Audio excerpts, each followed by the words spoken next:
हम तो हारे हैं। आज ये दास्तां है भारतीय हिंदी सिनेमा के 80 के दशक के एक ऐसे अभिनेता की जिसकी खूबसूरती और बेहद आकर्षित अभिनय ने दुनिया में वो जगह बनाई जिसको आज तक कोई दूसरा अभिनेता हासिल नहीं कर पाया है। फिल्मों के सारे हीरो मेरे आगे हैं जीरो। इस अभिनेता की लोकप्रियता और आकर्षण का हिंदुस्तान की लड़कियों में वो जादू था कि 80 के दौर में लड़कियां इनको देखने के लिए लगाती थीं सिनेमा हॉल और इनके घर के आगे लंबी लंबी लाइनें। तो कहीं कहीं लड़कियां इस अभिनेता को देखकर हो जाती थीं बेहोश। चांदी की साइकिल, सोने की सीट, आओ चले डार्लिंग। इस अभिनेता के अभिनय का वो जादू था कि ये अभिनेता 90 के दौर में बन गया था दुनिया का 10वें नंबर का सबसे पावरफुल और लोकप्रिय अभिनेता। इस अभिनेता की लोगों के बीच वो दीवानगी थी जिसके आगे सलमान खान, शाहरुख खान भी हो गए थे फेल। मैं तो कहता हूँ कि आप मेरा ऑटोग्राफ ले लीजिए, वरना एक दिन वो भी आएगा जब ऑटोग्राफ लेने वाली लड़कियों की लाइन लगी होगी और आपको मुझ तक पहुँचने के लिए रास्ता भी नहीं मिलेगा। इस महान और खूबसूरत अभिनेता के अभिनय का भारतीय हिंदी सिनेमा में वो जादू था कि इस अभिनेता ने बढ़ते स्टारडम और मुकाम के चलते मात्र 21 साल की छोटी सी उम्र में 75 फिल्में साइन करके बना दिया था हिंदी सिनेमा का वो रिकॉर्ड जिसको तोड़ने की चाहत में न जाने कितने अभिनेता मान गए अपनी अपनी हार। अखबारों में हमने पढ़ा कि गोविंदा के पास इस समय कोई 50-60 के करीब फिल्में हैं। क्या ये बात सही है? जी हमारे पास 70 पिक्चर, 70 फिल्में हैं। 70 फिल्म्स थी बीच में। लेकिन दोस्तों, क्या आप जानते हैं कि इस अभिनेता की खुशहाल जिंदगी में ऐसा क्या हुआ था कि इतना नाम, शोहरत, धन दौलत, नौकर चाकर होने के बावजूद इस अभिनेता को अपना घर बार छोड़कर एक किराए के मकान में गुजारनी पड़ी थी अपनी जिंदगी। मुझे माफ करना माँ, अब मैं इस घर में नहीं रह सकता। दोस्तों, इस अभिनेता की जिंदगी में ऐसा क्या हुआ था कि इस अभिनेता की मां की सरेआम हुई बेइज्जती ने इस अभिनेता के दिलो दिमाग पर वो गहरा दर्द दिया जिसकी वजह से इस अभिनेता की पूरी जिंदगी ही बदल गई। अरे सावन में रेगिस्तान लगता है, ये घर मेरा खाली मकान लगता है। दोस्तों, इस अभिनेता की छोटी सी उम्र में हुई शादी की बात को क्यों हिंदी सिनेमा और उनके चाहने वालों से पूरे 1 साल तक एक राज की तरह छुपा कर रखना पड़ा? तो कब तक आपने छुपाई रखी ये बात? Till my daughter was born. 1 year. एक साल। अपनी बेटी के जन्म पर इस अभिनेता की जिंदगी में ऐसा क्या हुआ था कि इस अभिनेता को होना पड़ा सबके सामने बेपर्दा। इस अभिनेता की जिंदगी को आखिरकार किसकी बुरी नजर लगी कि इस अभिनेता की एक बेटी ने हमेशा हमेशा के लिए छोड़ दी ये दुनिया। जैसी करनी वैसी भरनी। दोस्तों, इस कलाकार की जिंदगी में ऐसा क्या हुआ था कि आसमान की ऊंचाइयों पर बैठा ये शानदार और यादगार अभिनेता आ गया जमीन पर? क्यों इस खुशहाल अभिनेता की कामयाबी और मौजूदगी को फिल्म निर्माता मानते थे फिल्म को सुपर हिट होने की गारंटी? तो वहीं आगे चलकर ये कामयाब अभिनेता तरस गया एक एक फिल्म करने को। क्यों इस अभिनेता को बड़े दुखी मन के साथ कहना पड़ा था हिंदी सिनेमा को अलविदा? क्यों इस कलाकार को आज भारतीय हिंदी सिनेमा के फिल्मी पर्दे पर नहीं मिल रही है कोई जगह? क्यों इस अभिनेता को अपनी फिल्मों को रिलीज करने के लिए मांगनी पड़ी सोशल मीडिया से मदद? कि मुझे मंच ही नहीं दिया जा रहा है, मेरी फिल्में जो है वो थिएटर तक पहुंच ही नहीं पा रही हैं। और दोस्तों, क्या आप जानते हैं कि शादी के 38 साल वैवाहिक जीवन गुजारने के बाद क्यों इस अभिनेता की पत्नी ने मांगा इनसे तलाक? कैसे जिंदगी की लड़ाई और गिरते मनोबल करियर के बीच इस अभिनेता को किसने मार दी घर में घुसकर गोली? इसी बीच इस वक्त की एक बड़ी खबर मुंबई से आ रही है जहां फिल्म एक्टर गोविंदा को गोली लग गई है। बताएंगे और भी बहुत कुछ इस करिश्माई, खूबसूरत और लोकप्रिय अभिनेता की जिंदगी के वो राज और विवाद जिनको सुनकर निकल जाएगी आपके पैरों तले जमीन। तो आप बने रहिए हमारे साथ इस वीडियो के अंत तक इस अभिनेता की जिंदगी को जानने के लिए। आज तूने मुझसे ऐसा सवाल पूछ लिया जिसका जवाब मैं कभी किसी को नहीं दे सकता था, मगर तुझे जरूर दूंगा। नमस्कार, आदाब, आभार दोस्तों।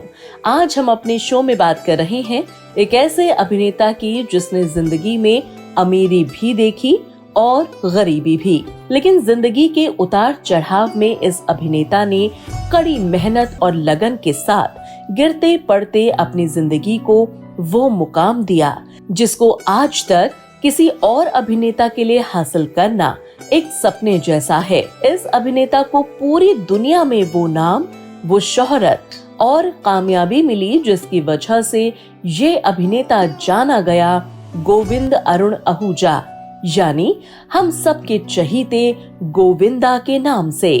पक चिक पक राजा बाबू, चल गया कोई जादू, ना रहा दिल पे। कौन है गोविंदा, कहां से आए थे, क्या थी इनकी दिलचस्प संघर्षपूर्ण जिंदगी की कहानी, ये सब मैं आपको बताऊं उससे पहले एक नजर डाल लेते हैं इनके शुरुआती जीवन, पढ़ाई लिखाई और इनके परिवार के बारे में। तेरे बिना दिल लगता नहीं, ओ मेरी जान। नमस्कार, आप सभी का स्वागत है बॉलीवुड नॉवेल के इस एपिसोड में। आंधी कमरिया से सारी के आई अब अंडी की बारी रे बाधी। मशहूर फिल्म अभिनेता गोविंदा का जन्म 21 दिसंबर 1963 को एक फिल्मी परिवार में मुंबई में हुआ था। इनके पिता का नाम अरुण कुमार आहूजा था जो एक फिल्म अभिनेता और फिल्म निर्माता थे। वहीं इनकी मां का नाम था निर्मला देवी। निर्मला देवी भी एक अभिनेत्री के साथ साथ शास्त्रीय संगीत की गायिका थीं। जब करके सितम भूल गए। अरुण कुमार आहूजा और निर्मला देवी ने 6 संतानों को जन्म दिया था, जिनमें 4 लड़की और 2 लड़के थे। गोविंदा बचपन से ही माता पिता के काफी करीब थे। इनके माता पिता इनको प्यार से चीची कहकर बुलाया करते थे। गोविंदा के पिता का असली नाम गुलशन कुमार आहूजा था, जो बाद में फिल्मी नाम अरुण कुमार आहूजा के नाम से जाने गए। क्योंकि मेरी मम्मी भी पहले फिल्मलाइन में थी, डैडी भी फिल्मलाइन में, दोनों एक्टर एक्ट्रेसेस थे। अरुण कुमार आहूजा पाकिस्तान के रहने वाले थे। मशहूर फिल्म निर्माता महबूब खान साहब एक बार एक नए चेहरे और टैलेंट की तलाश में पाकिस्तान गए, जहां महबूब खान साहब की तलाश खत्म हुई गोविंदा के पिता गुलशन कुमार आहूजा पर, और यहीं से शुरू हुआ था इनका भारतीय हिंदी सिनेमा का सफर। मेरे डैडी महबूब खान जी के हीरो थे।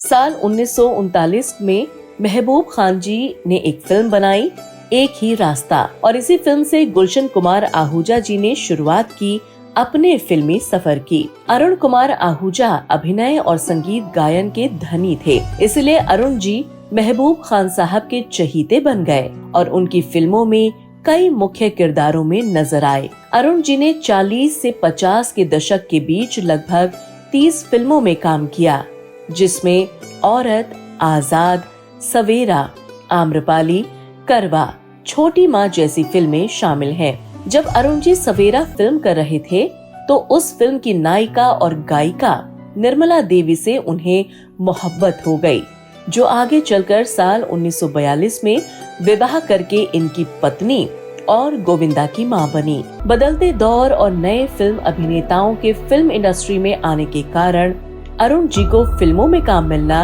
लगभग बंद सा हो गया, जिस वजह से अरुण जी हिंदी सिनेमा में अभिनय से संन्यास लेने का मन बना बैठे और फिल्म निर्माण में अपना हाथ आजमाने लगे। अरुण जी अपने जीवन में एक ही फिल्म का निर्माण कर पाए, जो बहुत बुरी तरह से असफल रही, और इसी असफलता के साथ अरुण कुमार आहूजा का सफर भी हमेशा के लिए खत्म हो गया। इस फिल्म की असफलता इतनी बड़ी थी कि अरुण कुमार आहूजा को अपना बंगला, जमीन, जायदाद को बेचकर मुंबई के पॉश इलाके के कार्टर रोड से मुंबई के तंगहाली इलाके विरार में आकर किराए के मकान में रहना पड़ा। मेरे डैडी एक टाइम पे बहुत अच्छे टॉप एक्टर थे, नाम था, बंगला था, ये था।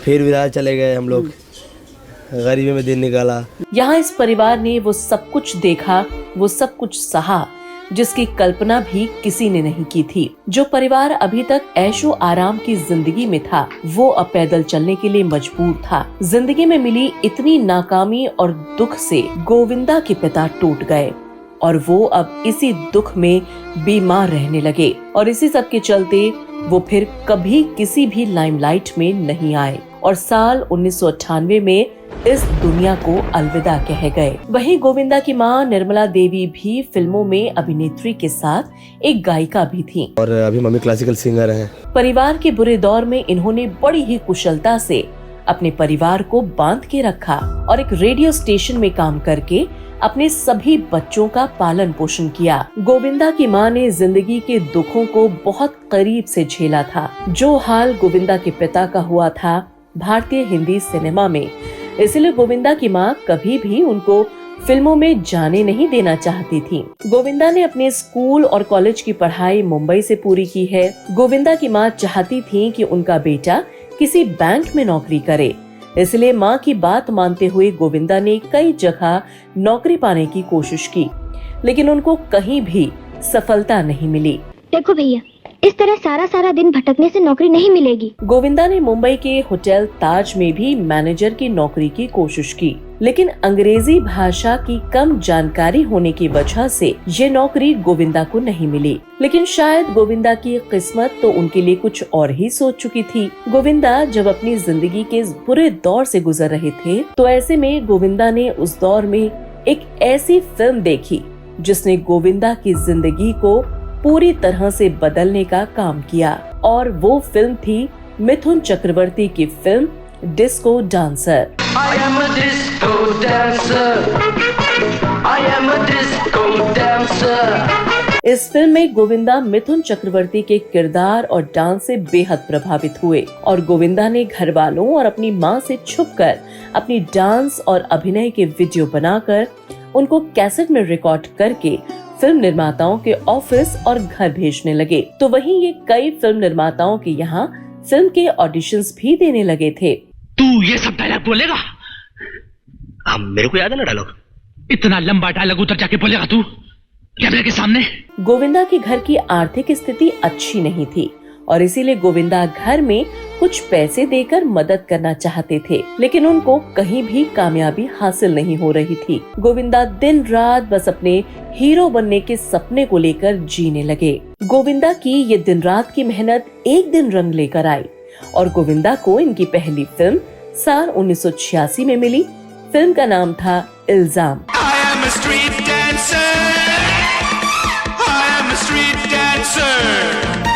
इस फिल्म में गोविंदा ने दूसरे कई मशहूर बड़े अभिनेताओं के साथ काम किया, लेकिन दोस्तों, इल्जाम फिल्म से पहले गोविंदा की एक और फिल्म रिलीज हुई थी जिसमें गोविंदा मेन लीड रोल में थे और वो फिल्म थी तन बदन। मेरी नई बंसी की धुन राधा मेरी आके तो सुन। लेकिन इन फिल्मों से गोविंदा को वो पहचान नहीं मिली जिसकी सभी को उम्मीद थी। जब गोविंदा ने तन बदन फिल्म के बारे में अपने घर में बताया था तो इनकी मां को काफी हैरानी हुई थी, लेकिन गोविंदा के समझाने पर मां ने गोविंदा को फिल्मों में कामयाबी का आशीर्वाद दे दिया और मां का आशीर्वाद पाकर गोविंदा ने फिल्मों में कदम रखकर मुंबई में दस्तक दे दी। बम बम बम बम बम्बई हमको जम गई।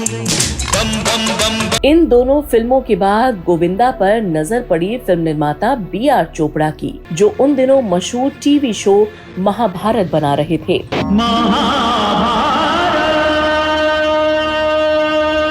और इसी महाभारत में गोविंदा को अभिमन्यु के किरदार के लिए चुना गया, लेकिन शायद होनी को कुछ और मंजूर था। उसी दौरान गोविंदा को एक फिल्म लव 86 मिल गई, लिहाजा गोविंदा ने महाभारत के अभिमन्यु के रोल के लिए मना कर दिया, जिसको बाद में दूसरे कलाकार मयूर राज वर्मा ने निभाकर यादगार बना दिया।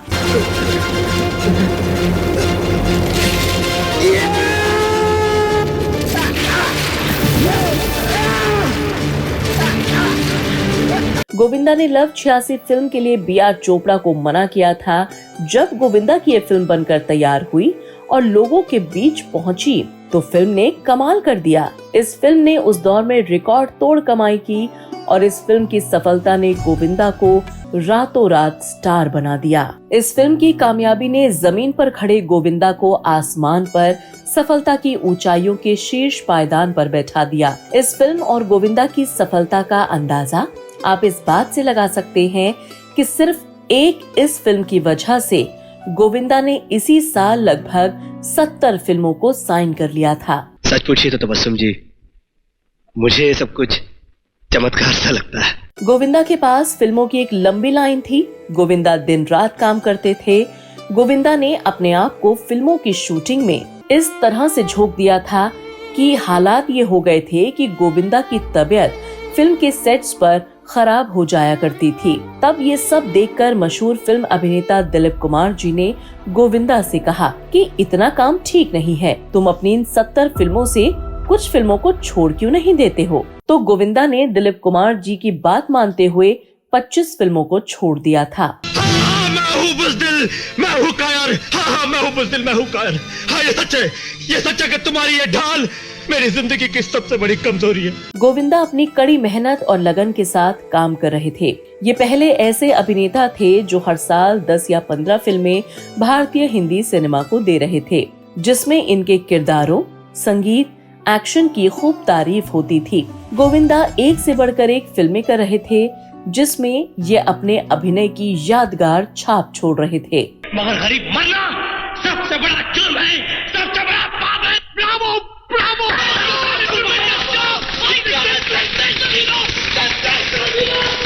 गोविंदा ने भारतीय हिंदी सिनेमा में लगभग 200 फिल्मों में काम किया, जिनमें बहुत सी पारिवारिक, ड्रामा, रोमांटिक, एक्शन फिल्में थीं। लेकिन साल 1980 में गोविंदा ने भारतीय हिंदी सिनेमा में एक एक्शन हीरो के रूप में लोगों के दिलों में अपनी जगह बनाई थी। अब मैं हाथ खोलता हूँ।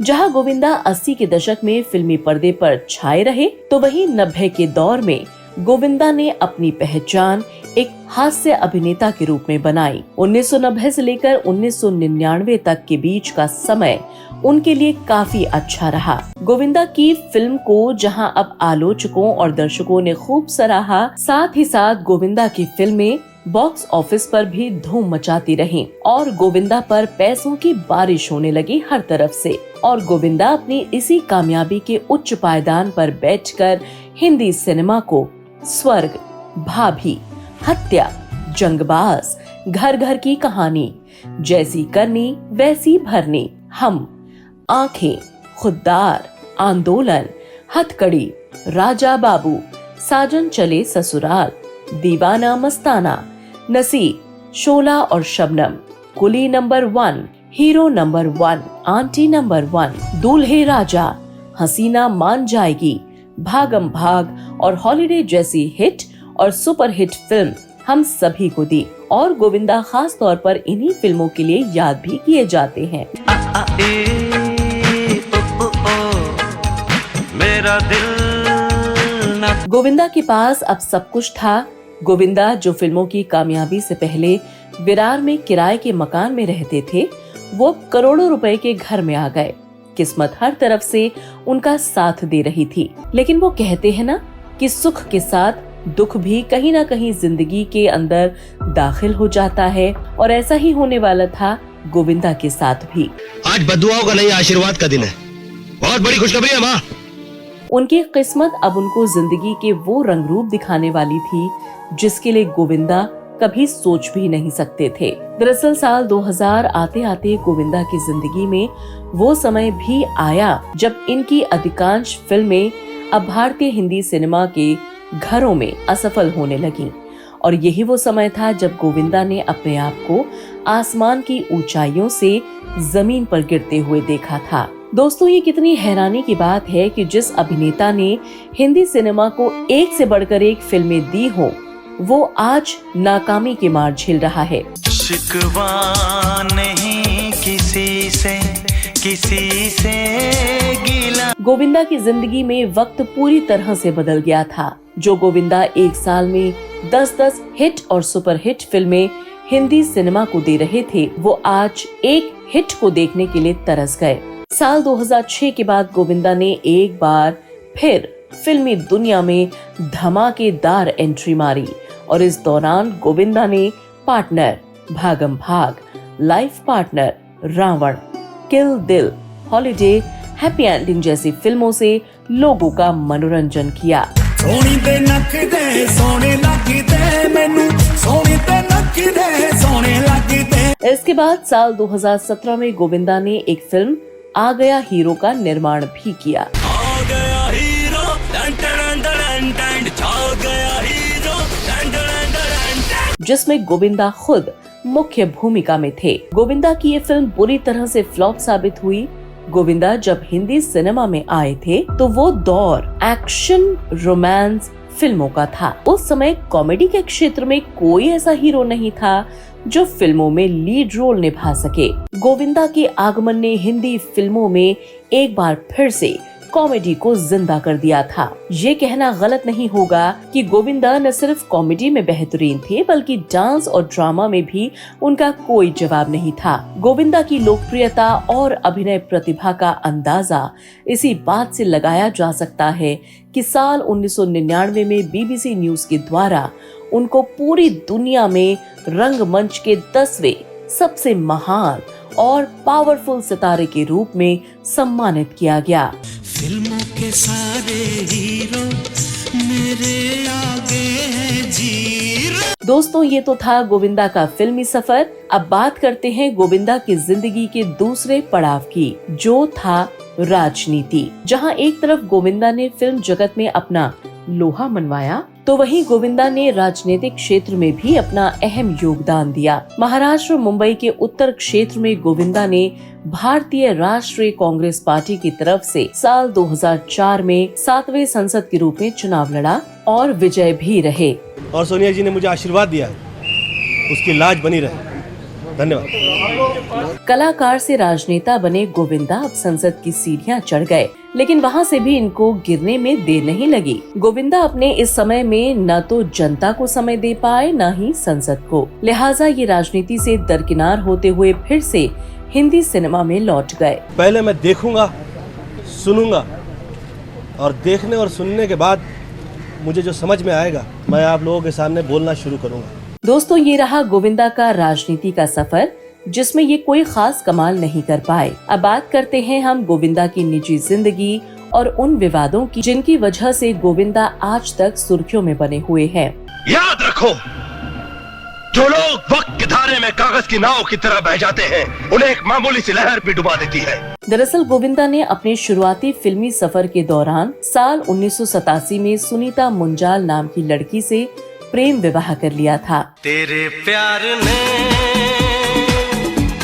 ये क्या कर दिया। लेकिन इनके इस प्रेम विवाह की कई सालों तक किसी को कानों कान खबर तक नहीं थी। इनकी शादी को रहस्यमय तरीके से छिपाया गया था, जिसके पीछे का कारण जानकर आप हैरान रह जाएंगे। दरअसल गोविंदा अपनी फिल्मों की कामयाबी की वजह से एक बड़ा नाम बन गए थे, और अगर ऐसे में इनकी शादी की बात लोगों के सामने आती तो फिल्मों के प्रदर्शन पर बुरा असर पड़ सकता था। उस जमाने में कुछ लोगों ने मुझे इस तरह से डरा दिया था कि जैसे ही तुम्हारा, अभी तुम देखो लड़कियां इतना तुमको लेटर्स लिखती हैं, कितना तुमको प्यार करती हैं, मेरा इमेज ना छूट जाए और एक फैन फॉलोइंग बनी रहे एंड ऑल। लेकिन गोविंदा ने अपनी शादी की बात को अपनी बेटी के जन्म के बाद ही लोगों के सामने रख दिया था। लेकिन शायद अभी गोविंदा को भारी दुख मिलने वाला था। दरअसल गोविंदा की पत्नी सुनीता ने एक बेटी को जन्म तो दिया, लेकिन इनकी ये बेटी सिर्फ 4 महीने ही इस दुनिया में रह पाई, क्योंकि इनकी बेटी प्रीमेच्योर पैदा हुई थी और जन्म के ठीक 4 महीने के बाद गोविंदा की बेटी ने हमेशा हमेशा के लिए इस दुनिया को अलविदा कह दिया था। बेटी की यूं अचानक हुई मौत ने परिवार को दुख के सागर में धकेल दिया। पूरा परिवार बड़ी हिम्मत के साथ इस दुख से बाहर निकला और अपने आप को संभाला। जैसी करनी वैसी भरनी।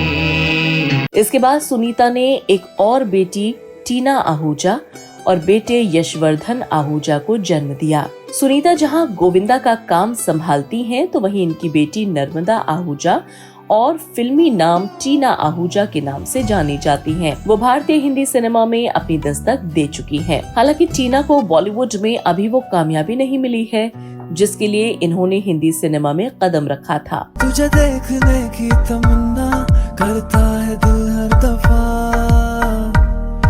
तो वहीं दूसरी तरफ गोविंदा के बेटे यशवर्धन भी बहुत जल्दी फिल्मों में नजर आएंगे, जिसके लिए वो कड़ी मेहनत के साथ अपने आप को निखार रहे हैं।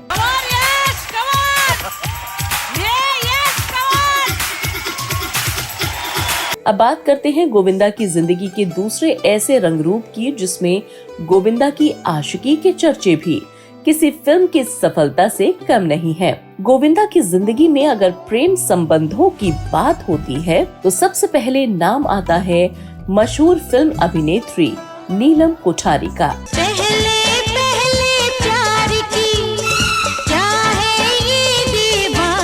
नीलम कोठारी ने गोविंदा के साथ उनकी पहली फिल्म इल्जाम में काम किया था। साथ में गोविंदा और नीलम ने लगभग 10 फिल्मों में काम किया है और फिल्म में काम करते करते गोविंदा और नीलम की नजदीकियां बढ़ गई थी। और इस बात का खुलासा खुद गोविंदा ने अपने एक इंटरव्यू के दौरान किया था। गोविंदा नीलम से शादी भी करना चाहते थे, लेकिन उसी दौरान गोविंदा की जिंदगी में सुनीता मुंजाल आ गयी। अपनी अंगूठी मुझे पहना दो ताकि सगाई के इस बंधन को तोड़ने की कोई कोशिश ना कर सके। और इन दोनों की शादी हो गई और सुनीता की वजह से नीलम और गोविंदा का ये प्रेम संबंध किसी अंजाम तक नहीं पहुंच सका। आखिर क्यों? किस भूल की सजा दे रहे हो मुझे? इसके बाद गोविंदा अपने वैवाहिक जीवन में थे, लेकिन इनकी आशिकी के चर्चे समय समय पर होते रहे। गोविंदा की जिंदगी में अब दूसरा नाम जुड़ता है मशहूर फिल्म अभिनेत्री रानी मुखर्जी का। ये प्यार दीवाना होता है, जिसकी वजह से गोविंदा की शादीशुदा जिंदगी में काफी हलचल मची थी। दरअसल रानी मुखर्जी और गोविंदा ने एक फिल्म हद कर दी आपने में साथ काम किया था। हद कर दी आपने, हद कर दी आपने, हद कर दी आप। और इसी फिल्म के दौरान ये दोनों एक दूसरे को पसंद करने लगे और इसी पसंद में रानी मुखर्जी और गोविंदा ने एक साथ चलो इश्क लड़ाएं प्यार दीवाना होता है फिल्म की। हम तुमसे डरते रहते हैं, दुनिया वाले ये कहते हैं। और इन दोनों की बीच की ये दोस्ती प्यार में बदल गई। प्यार में पागल गोविंदा ने रानी मुखर्जी के ऊपर दिल खोलकर तोहफों की बारिश कर दी और उनसे अपने नाजायज प्रेम संबंध को शादी के रंग रूप में ढालने की कोशिश की। तुझको ही दुल्हन बनाऊंगा, वरना कवरा। गोविंदा रानी पर इस तरह से फिदा हुए थे कि अब गोविंदा रानी मुखर्जी के लिए कई बड़े बड़े फिल्म निर्माताओं को रानी मुखर्जी को अपनी फिल्म में लेने के लिए दबाव बनाने लगे, क्योंकि उस वक्त गोविंदा बड़ा नाम थे, इसलिए इनकी बात को कोई टाल भी नहीं सकता था। अब गोविंदा और रानी मुखर्जी एक साथ सभी जगह नजर आने लगे, लेकिन इस रिश्ते की हद तो तब हो गई जब एक मीडिया कर्मी रानी मुखर्जी के घर पहुंचा, जहां उसने देखा कि गोविंदा रानी मुखर्जी के बेडरूम में नाइट ड्रेस में है। फिर क्या था, ये खबर आग की तरह हिंदी सिनेमा की गलियों से निकलते हुए पूरे भारत में सबके सामने फैल गई, जिसके बाद हालात ये हुए कि गोविंदा के इस प्रेम की खबर इनके घर इनकी पत्नी सुनीता के पास भी पहुंच गई, जिसका नतीजा ये हुआ कि सुनीता इस बात से बेहद नाराज होकर बच्चों के साथ घर छोड़कर अपने घर चली गईं और सुनीता ने गोविंदा को हमेशा के लिए छोड़ देने का मन बना लिया। लेकिन गोविंदा को वक्त रहते अपनी गलती का एहसास हुआ और इन्होंने सुनीता से माफी मांगते हुए रानी मुखर्जी से हमेशा के लिए दूरी बना ली। ओए राजू प्यार ना करियो करियो, दिल टूट जा। इतना सब गुजर जाने के बाद भी गोविंदा तो गोविंदा ही थे। इतने मुश्किल हालातों से गुजरने के बाद भी इस बार गोविंदा का नाम जुड़ा मशहूर फिल्म अभिनेत्री रवीना टंडन के साथ। तेरे प्यार ने ये क्या कर दिया। गोविंदा और रवीना टंडन ने एक साथ कई हिट फिल्मों में काम किया है। फिल्मों में दिख रही गोविंदा और रवीना की दोस्ती धीरे धीरे एक नाजायज रिश्ते की तरफ बढ़ रही थी, लेकिन इस बार समय रहते ही एक बार फिर से इनकी पत्नी सुनीता को सब पता चल गया था। रवीना टंडन, जो कि गोविंदा की पत्नी सुनीता की दोस्त भी हैं, सुनीता ने रवीना टंडन को सख्त लहजे में समझाया, जिसके बाद ये रिश्ता किसी भी अंजाम तक नहीं पहुंचा। इस बात का खुलासा खुद गोविंदा की पत्नी सुनीता ने किया। तुमने बिल्कुल ठीक समझा। जाने अनजाने मैंने ऐसे रास्ते पे कदम रख दिया है कि मैं जितना आगे बढ़ता जाऊंगा मेरी मंजिल उतनी ही दूर होती जाएगी। गोविंदा ने भारतीय हिंदी सिनेमा को कड़ी मेहनत और लगन के साथ एक से बढ़कर एक फिल्में दी हैं, जिसकी वजह से गोविंदा का नाम हमेशा जगमगाता रहता है। लेकिन दोस्तों, इस जगमगाते सितारे को भी अपने स्टारडम की हवा और घमंड लग गया। दरअसल गोविंदा जब एक सुपरस्टार बन गए थे तो ये अक्सर फिल्मों की शूटिंग में देर से आने लगे। कई बड़े बड़े फिल्म कलाकार इनका इंतजार करते रहते थे। गोविंदा की आदत कई लोगों के लिए सिरदर्द बन गई थी। सूत्रों की माने तो गोविंदा की इसी आदत के चलते एक बार मशहूर फिल्म अभिनेता अमरीश पुरी जी ने गोविंदा को फिल्म के सेट पर जोरदार तमाचा रसीद कर दिया। हालांकि इस तमाचे के बाद गोविंदा और अमरीश पुरी जी के बीच मनमुटाव ऐसा हुआ कि उस फिल्म के बाद इन दोनों ने कभी एक साथ काम नहीं किया। गोविंदा की इस लेट लतीफी से फिल्म के निर्माता भी काफी परेशान होने लगे, क्योंकि इस सब में उनका काफी नुकसान होता था, जिसका नतीजा ये हुआ कि धीरे धीरे फिल्म निर्माता गोविंदा से दरकिनार होने लगे। और जब वक्त बुरा आता है तो एक साथ ही आ जाता है। समय गुजरा और गोविंदा की फिल्में लगातार फ्लॉप होने लगी। ये एक हिट फिल्म के लिए तरस गए। गोविंदा की खुद की होम प्रोडक्शन फिल्म हो या दूसरे निर्माता की बनाई गई फिल्में, सभी की सभी बॉक्स ऑफिस पर औंधे मुंह गिर रही थी। हालात ये हो गए कि नुकसान को देखते हुए अब फिल्म निर्माता और फिल्म डिस्ट्रीब्यूशन वालों ने गोविंदा को कहीं कोई जगह नहीं दी और इस बात से बौखलाए गोविंदा ने बड़े बड़े फिल्म अभिनेताओं और निर्माताओं पर कई गंभीर आरोप लगा दिए। मुझे मंच ही नहीं दिया जा रहा है। मेरी फिल्में जो है वो थिएटर तक पहुंच ही नहीं पा रही हैं। गोविंदा का ये वो वक्त था जब गोविंदा हर तरफ से मार झेल रहे थे। फिल्मी सफर उनका खत्म हो गया था, निजी जिंदगी में काफी कुछ बदल रहा था और इन्हीं सब मुश्किलों में एक दिन सुबह वो खबर भी आई जिसने पूरे भारत देश को हिला दिया था। दरअसल 1 अक्टूबर 2024 को न्यूज चैनल पर एक खबर आई कि मशहूर फिल्म अभिनेता गोविंदा को गोली लग गई है। फिल्म एक्टर गोविंदा को गोली लग गई है। जैसे ही खबर सबके सामने आई तो बॉलीवुड से लेकर पूरे भारत में एक अफरा तफरी मच गई कि गोविंदा को आखिर किसने गोली मारी। इस वारदात के बाद पुलिस हरकत में आई और गोविंदा को हॉस्पिटल में भर्ती कराया गया, जहां उनका उच्च दर्जे का इलाज हुआ और उनकी जान को कोई भी खतरा नहीं हुआ और उनको बचा लिया गया। इसके बाद जब पुलिस ने जांच पड़ताल की तो पता चला कि गोविंदा को उस दिन एक कार्यक्रम में कोलकाता जाना था। गोविंदा अपने पास अपनी सुरक्षा के लिए एक लाइसेंसी बंदूक रखते हैं। पुलिस ने बताया कि गोविंदा सुबह जल्दी जिम गए थे, जहां वो अपना हथियार साथ लेकर जाते हैं। जिम से वापस आने के बाद जब गोविंदा अपनी बंदूक को चेक कर रहे थे तो इसी दौरान गलती से बंदूक चल गई और गोली गोविंदा की टांग में लग गई। जिस वक्त गोविंदा को गोली लगी तो उनके पास न तो उनकी पत्नी थी और न ही उनका बेटा, न ही उनकी बेटी। दोस्तों, गोविंदा अब ठीक हैं, उनकी सेहत में भी सुधार हो रहा है और वो अब अपने परिवार के बीच सुरक्षित हैं। आप लोग का कृपा और आशीर्वाद की वजह से मैं सेफ हूँ। Thank you so much for your love. लेकिन दोस्तों, इस गोलीकांड को शक के दायरे में रखा जा रहा है, क्योंकि जैसे अभी परिवार और गोविंदा ने पुलिस को बताया है वो बात सही साबित नहीं हो रही है। आज भले ही गोविंदा के पास काम नहीं है, लेकिन गोविंदा को भी एक समय में साल 2006 में अंडरवर्ल्ड से धमकियां मिल चुकी हैं। इस बात का खुलासा खुद गोविंदा ने किया था। हालांकि उस वक्त ये कांग्रेस पार्टी में थे और इनको एक्स लेवल की सिक्योरिटी मिली थी, लेकिन साल 2009 में इस सिक्योरिटी को हटा दिया गया था।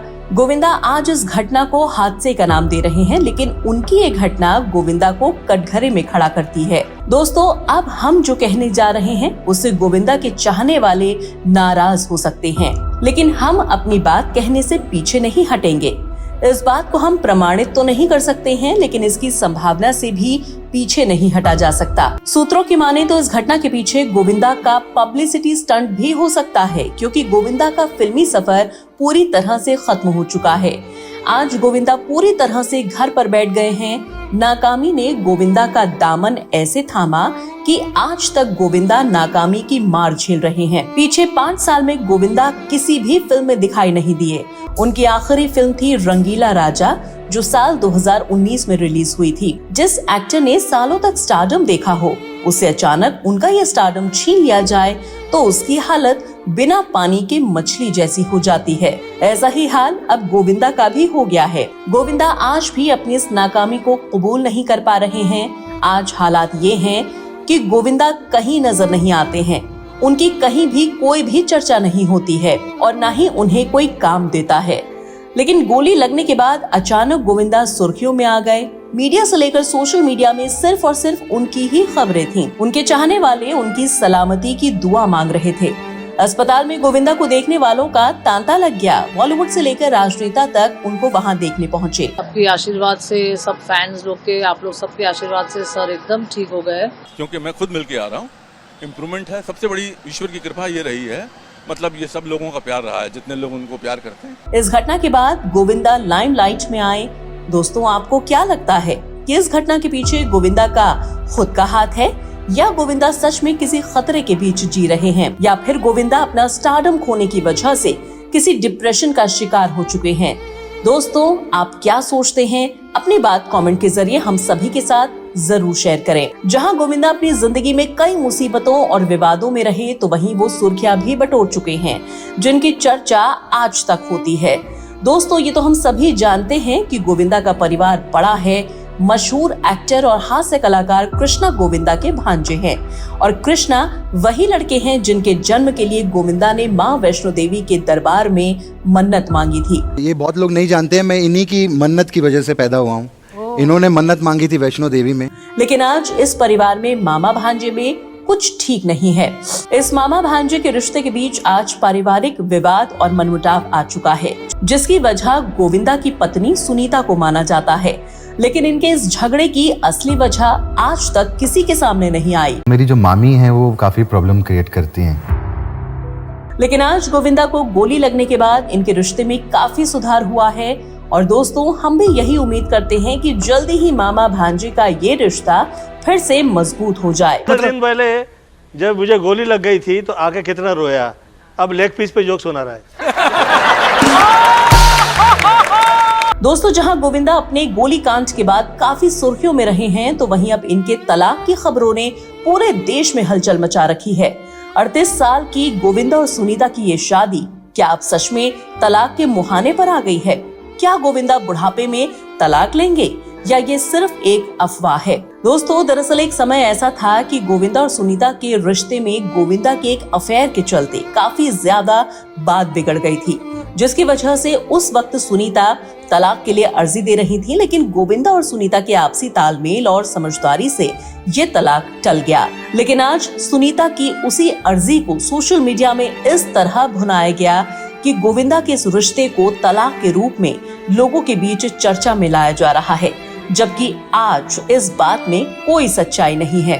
गोविंदा की ये वही जिंदगी है दोस्तों, जिसका गोविंदा को बड़ा गुमान था। जो गोविंदा कभी हिट और सुपरहिट फिल्मों की गारंटी हुआ करते थे, जो गोविंदा कभी अकेले अपने दम पर 10-10 फिल्मों को सुपरहिट कराने का दम रखते थे, आज फिल्म निर्माता उसी गोविंदा को मल्टी स्टारर फिल्म में नहीं लेना चाहते हैं। दोस्तों, इसी को कहते हैं कि इंसान को कभी भी अपनी सफलता का इतना गुमान नहीं होना चाहिए कि उसको आसमान की ऊंचाइयों से धकेलकर पाताल की गहराइयों में दफन कर दिया जाए। दोस्तों, आपको क्या लगता है कि गोविंदा ने अपनी जिंदगी में क्या भूल की, जिसकी वजह से इनको इतने बुरे दिन देखने पड़ रहे हैं? अपनी बात हमें कमेंट के जरिए जरूर बताएं।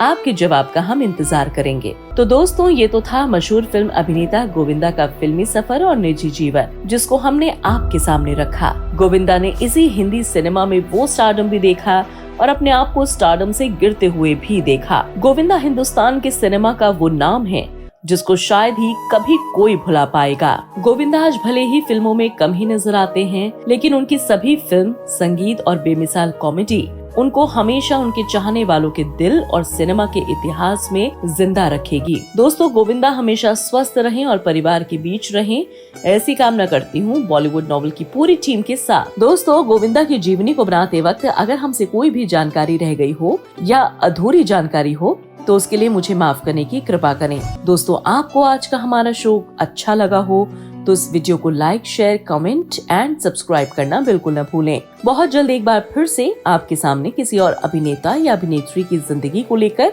हाजिर होंगी। तब तक के लिए आप अपना और अपने परिवार का ख्याल रखें, सुरक्षित रहें। धन्यवाद।